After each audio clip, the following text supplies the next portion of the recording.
Pourquoi je ne perds pas de poids malgré tous mes efforts?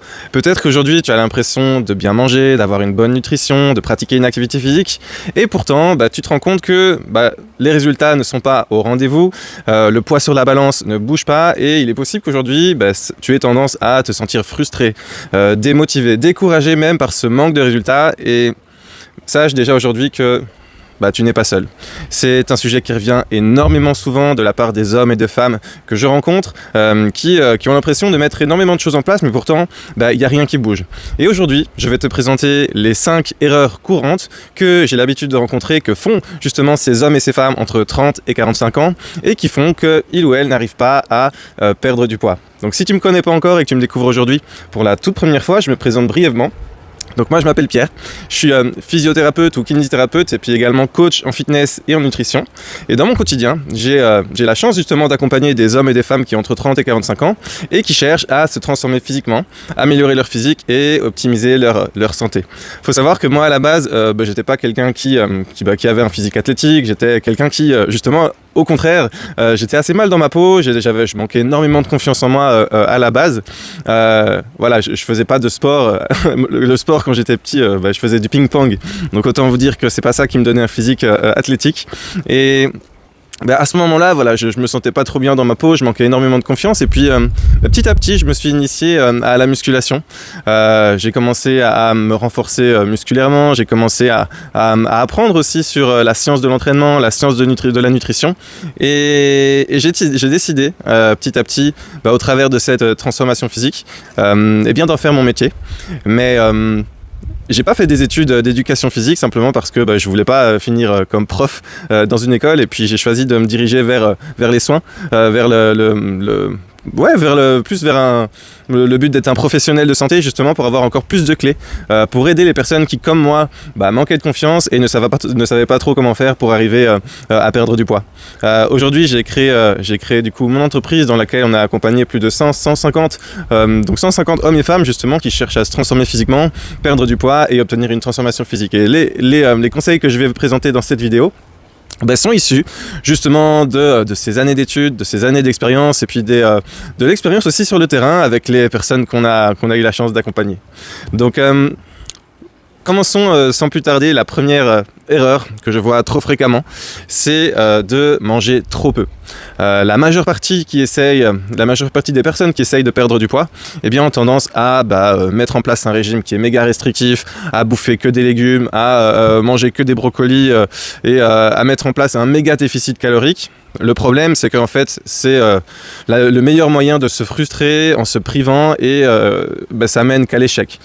Tout simplement parce que c'est pas un régime et c'est pas justement c'est un régime et on n'aime pas trop les régimes. C'est pas quelque chose que tu veux mettre en place sur du long terme et c'est absolument pas comme ça qu'on développe de bonnes habitudes qui permettent justement de changer physiquement et surtout de manière durable. Donc première erreur, c'est de consommer trop peu de calories. Donc oui, ça peut paraître entre guillemets sexy de vouloir perdre du poids rapidement, mais par contre, c'est le meilleur moyen de mettre en place un effet yo-yo, simplement parce qu'on ne fait que se priver, se frustrer. On perd du poids, oui, mais on perd aussi beaucoup de masse musculaire et c'est pas comme ça qu'on arrive à atteindre ses objectifs et avoir un physique qui est plus athlétique. Donc deuxième erreur que je vois très souvent, c'est de faire uniquement du cardio. Et ça peut même être combiné à la première erreur que manger trop peu. Donc oui, si tu fais en effet que du cardio, c'est super, j'ai rien contre le cardio. Le cardio, c'est magnifique pour sa santé cardiovasculaire et également pour brûler des calories. En revanche, si tu ne fais que ça, le problème c'est que le cardio ne permet pas de construire de la masse musculaire. Et lorsqu'on cherche à perdre du poids, il est capital justement de maintenir au maximum cette masse musculaire parce que plus tu as de la masse musculaire, plus tu brûles de calories au repos. Et ça, c'est hyper intéressant, c'est ce qu'on appelle le métabolisme de base. Et en faisant trop de cardio, et plus couper un manque de calories sans faire de renforcement musculaire, tu vas juste perdre du poids, oui, mais tu vas encore perdre beaucoup de masse musculaire. Et encore une fois, c'est pas quelque chose qui permet de maintenir sur du long terme. parce que voilà, tu risques d'être frustré, tu risques d'avoir encore plus faim et tu risques d'être aigri. Donc voilà, faire uniquement du cardio, c'est une grosse erreur, même si à la base, ça peut paraître intéressant de mettre ça en place. Donc voilà, ajoute du renforcement musculaire 2 à 3 fois par semaine de tout le corps et ça t'aidera déjà à maintenir du coup ta masse musculaire au maximum. Donc, erreur numéro 3, ignorer la qualité des aliments. Donc j'ai rencontré pas mal de personnes qui justement me disaient voilà Pierre, moi j'ai l'habitude de compter un peu mes calories, je regarde un peu ce que je mange, etc. Sauf que l'erreur que font justement ces personnes-là, c'est de penser que en gros une calorie est égale à une calorie. En effet, je sais pas moi, 100 calories de produits industriels, de frites chez McDo ne sont pas du tout égales à 100 calories de légumes et de produits frais. Donc en fait l'erreur, et ça c'est encore plus valable par exemple pour l'alcool, donc voilà, c'est vraiment une erreur de penser qu'une calorie est égale à une calorie, et donc il faut vraiment penser à avoir des aliments qui soient sains, qui vous nourrissent, qui soient riches en fibres, en légumes, en protéines, etc., qui soient non transformés, et c'est ça en fait qui va vraiment vous permettre à votre corps de pouvoir recevoir les nutriments et les vitamines dont il a besoin, justement pour engendrer une perte de poids sur du long terme. En plus, lorsqu'on consomme davantage d'aliments qui sont non transformés, riches en protéines et avec des légumes, eh bien on diminue également le sentiment de satiété, parce que en effet 100 calories de frites ne vont pas avoir le même volume ni la même composition que 100 calories par exemple de légumes. Donc en fait, gérer sa faim avec du volume alimentaire, avec des protéines qui soient maigres et avec des aliments qui sont non transformés, eh bien ça va être également la clé justement pour arriver à mettre en place des habitudes qui soient durables et qui permettent d'obtenir une perte de poids qui l'est également. Donc pensez également à mettre en place par exemple un peu de batch cooking, cuisiner un peu à l'avance, en grosse quantité. Finalement, quand on s'organise et quand on met les choses en place, eh bien, on arrive à faire en sorte que cette perte de poids et le fait de cuisiner ne soit pas si chronophage comme ça, que ça. Et au contraire, quand on est organisé, eh bien, on peut justement arriver à gagner du temps, gagner de l'énergie, gagner de la charge mentale et faire en sorte de pouvoir atteindre ses objectifs. Et ça sur du long terme. Quatrième erreur que je vois souvent, c'est celle de négliger son sommeil. Donc le sommeil, ça a un impact sur la perte de poids et puis sur la santé en général. On parle toujours de sport, on parle toujours de nutrition, donc oui, c'est vrai que c'est important.